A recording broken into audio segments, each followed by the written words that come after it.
Hello friends, આજે આપણે બનાવીશું ભાખરી પીઝા. એના માટે મેં અહીં 1.5 વાટકી જેટલો રોટલીનો ઝીણો લોટ લીધો છે. એમાં એડ કરીશું સ્વાદ પ્રમાણે મીઠું. એમાં એડ કરીશું 4 ચમચી તેલ.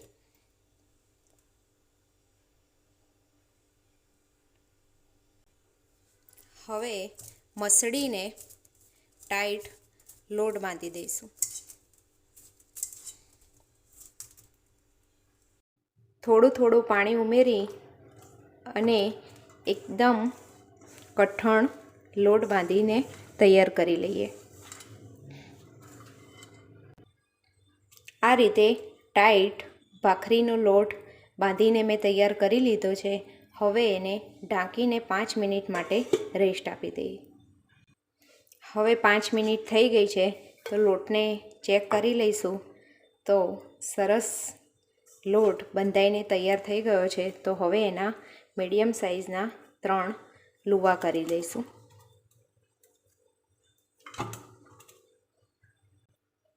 અહીં મેં લુવા બનાવીને તૈયાર કરી લીધા છે.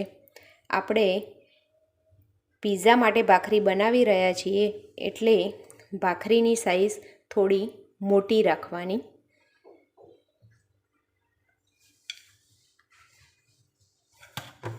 આ રીતે ભાખરીને વણી લઈશું.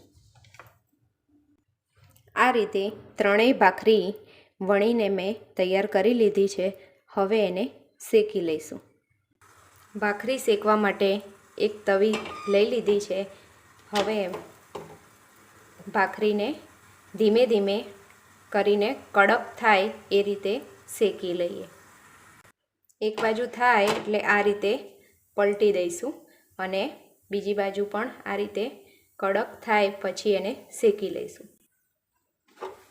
આ રીતે કપડાની મદદથી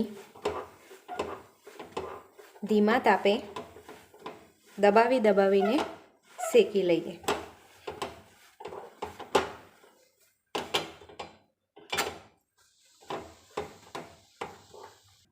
હવે બીજી બાજુ પણ આ રીતે શેકી લઈશું. આ રીતે બંને બાજુ શેકાઈને તૈયાર થઈ ગઈ છે. તો આ જ રીતે બધી ભાખરીને શેકી લઈએ. અહીં મેં બધી ભાખરી શેકીને તૈયાર કરી લીધી છે. આ રીતે પલટાવીને બંને બાજુ ક્રિસ્પી થાય ત્યાં સુધી એને કરી લેવાની. હવે ભાખરી પર લગાવવા માટે બેઝ તૈયાર કરી લઈએ. પીઝા માટે મેં અહીં 2 મીડિયમ સાઇઝની ડુંગળી, 2 મીડિયમ સાઇઝના ટામેટાં અને 1 કેપ્સિકમ લીધું છે.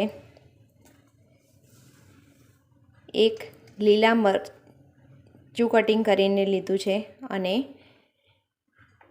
આ બધી વસ્તુને મેં ચોપરની મદદથી એકદમ ઝીણા ચોપ કરીને લીધા છે. હવે એને અધકચરા ચડવીને તૈયાર કરી લઈએ. અહીં મેં શાકભાજીને સાંતળવા માટે એક પેન લઈ લીધો છે. એમાં એડ કરીશું 1 ચમચી તેલ. આપણે અહીં વધારે તેલનો ઉપયોગ નથી કરવાનો એટલે એના માટે મેં 1 ચમચી તેલ લીધું છે. એને ગરમ થવા દઈશું. તેલ ગરમ થઈ ગયું છે તો એમાં એડ કરીશું મરચાં, ડુંગળી,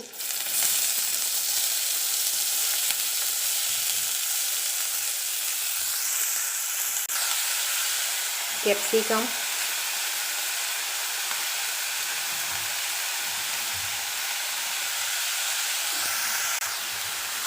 બંને વસ્તુને આ રીતે મિક્સ કરી લઈએ.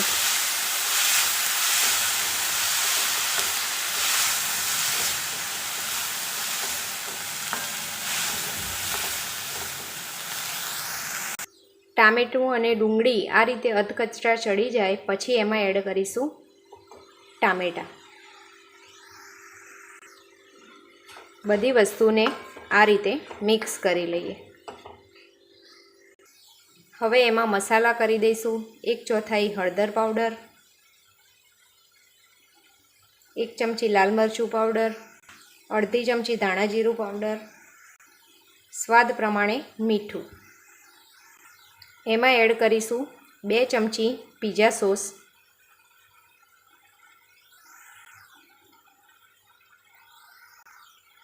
2 ચમચી ટામેટો સોસ,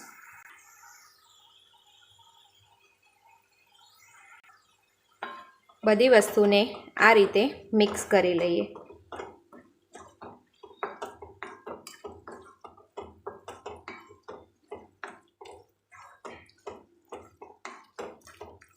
જે કોઈને કાચા શાકભાજી ના ભાવતા હોય તો આ રીતે અધકચરા સાંતળીને પણ લઈ શકાય છે.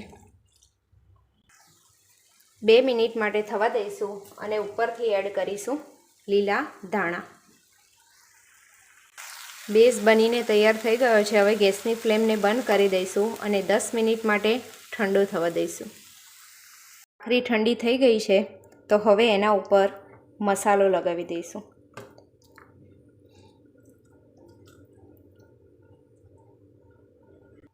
હવે ઉપર એડ કરીશું ચીઝ.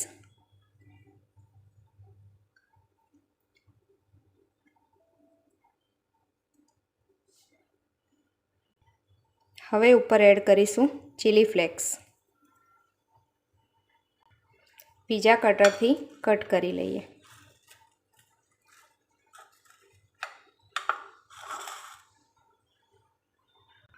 હવે ઉપર એડ કરીશું સોસ.